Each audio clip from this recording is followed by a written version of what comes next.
Hi friends, welcome back my YouTube channel. ಇವತ್ತು mutton ಸಾರು ಹೇಗೆ ಮಾಡೋದು ಅಂತ ನೋಡ್ಕೊಬೋಣ. ಇಲ್ಲಿ 1.5 kg ಆಗೋಷ್ಟು ಮಟನ್ ಇದೆ, ನೀಟಾಗಿ ತೊಳೆದು ಇಟ್ಕೊಂಡಿದ್ದೀನಿ.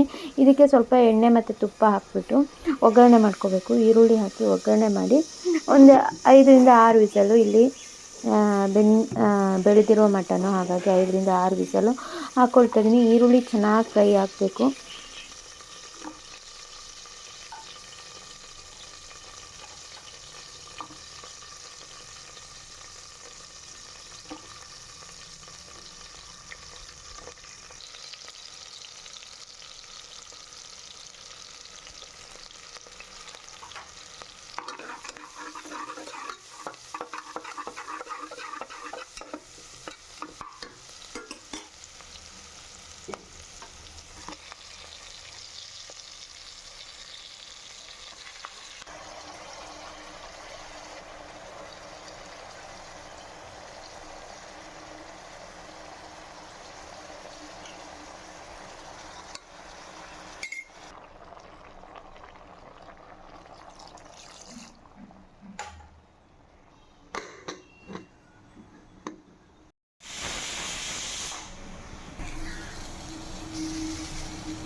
ಜೀರ್ಣಪುರಿ ಅಂತ ಓದೋದೇ ಆಗತ್ತೆ.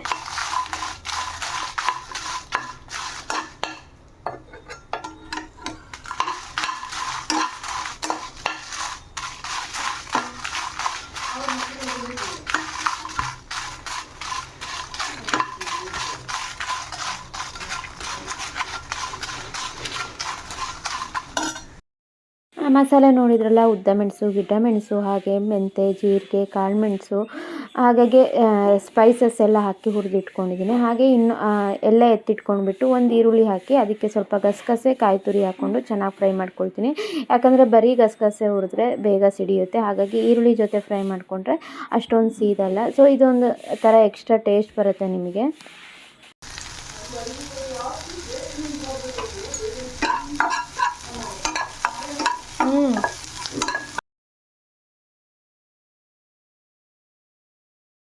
ಈಗ ಮಟನ್ನು ಒಂದು 5ರಿಂದ 6 ವಿಸಲ್ ತೊಗೊಂಡಿದ್ದೀನಿ. ಆವಾಗಲೇ ಹೇಳ್ದಂಗೆ ತುಂಬ ಬೆಳೆದಿದ್ದ ಮಟನು. ನಿಮ್ಮಲ್ಲಿ ಹೇಗಿರುತ್ತೆ ಅದ್ರ ಮೇಲೆ ಡಿಪೆಂಡು. ನಾನಿಲ್ಲಿ ಫಸ್ಟು 3 ವಿಸಲ್ ಹೊಡೆಸ್ಕೊಂಡೆ, ಚೆನ್ನಾಗಿ ಬೆಂದಿರಲಿಲ್ಲ. ಹಾಗೆ ಪುನಃ 3 ವಿಸಲ್ ಹಾಕ್ಕೊಂಡೆ, ಸಾಫ್ಟಾಗಿ ಕರೆಕ್ಟಾಗಿ ಬೆಂದಿದೆ. ಸೊ ಮಟನ್ ಯಾವತ್ತೂ ನೀಟಾಗಿ ಬೇಯಬೇಕು. ಸೊ ಗಟ್ಟಿ ಗಟ್ಟಿ ಇದ್ದರೆ ಅದು ತಿನ್ನೋಕ್ಕೂ ಅಷ್ಟು ಟೇಸ್ಟ್ ಬರೋಲ್ಲ. ಈಗ ಮಸಾಲೆನೆಲ್ಲ ರುಬ್ಕೊಂಡು ರೆಡಿ ಮಾಡ್ಕೊಂಡಿದ್ದೀನಿ. ಇದನ್ನು ಇನ್ನೊಂದು ಪಾತ್ರೆಗೆ ಹಾಕ್ಕೊಳ್ತಾ ಇದ್ದೀನಿ. ಹಾಗೆ ಮಸಾಲೆ ನೋಡಿ ಏನೇನಿದೆ ಅಂತೇಳಿ. ಇದಕ್ಕೆ ಒಂದು ಇಡೀ ಕಾಯಿ ಹಾಕ್ಕೊಂಡಿದ್ದೀನಿ. ಹಾಗೆ ರುಬ್ಬುವಾಗ ಒಂದು ಟೊಮೊಟೊ ಸೇರಿಸ್ಕೊಂಡಿದ್ದೀನಿ. ಇದನ್ನು ಇನ್ನೊಂದು ಪಾತ್ರೆಗೆ ಹಾಕೋಬಿಟ್ಟು ಅದಕ್ಕೆ ಮಸಾಲೆ ಹಾಕಿಬಿಟ್ಟು ಚೆನ್ನಾಗಿ ಕುದಿಸ್ಕೊಂಡ್ರೆ ನಮ್ಮ ಮಟನ್ ಸಾರು ರೆಡಿ ಆಗುತ್ತೆ. ತುಂಬ ಸಿಂಪಲ್ಲಾಗಿ, ಹಾಗೆ ತುಂಬ ಚೆನ್ನಾಗಿರುತ್ತೆ. ರೊಟ್ಟಿ, ಮುದ್ದೆ, ಚಪಾತಿ. ನಾನಂತೂ ಇವತ್ತು ಮುದ್ದೆ ಮಾಡಿದೆ, ಸಖತ್ತಾಗಿತ್ತು. ಸ್ವಲ್ಪ ಮಟನ್ ಸಾರು ದಪ್ಪವಾಗೇ ಇರಲಿ, ತುಂಬ ನೀರಾಗಿ ಮಾಡಬೇಡಿ. ಕೆಲವೊಂದು ಕಡೆ ತುಂಬ ನೀರು ಮಾಡ್ತಾರೆ, ಅಷ್ಟೊಂದು ಟೇಸ್ಟ್ ಬರಲ್ಲ ಅದು. ಈ ಥರ ದಪ್ಪವಾಗಿ ಮಾಡಿ, ಇಡ್ಲಿಗಂತೂ ಸಖತ್ತಾಗುತ್ತೆ. ಸೊ ಇವತ್ತಿನ ವಿಡಿಯೋ ಇದಾಗಿರುತ್ತೆ. ಸೊ ವಿಡಿಯೋ ಇಷ್ಟ ಆಯಿತು ಅಂದರೆ ಲೈಕ್ ಮಾಡಿ, ಹಾಗೆ ಸಪೋರ್ಟ್ ಮಾಡಿ. ಸಿಗ್ತೀನಿ ಮತ್ತೊಂದು ವಿಡಿಯೋ. ನಿಮಗೆ ಥ್ಯಾಂಕ್ ಯು.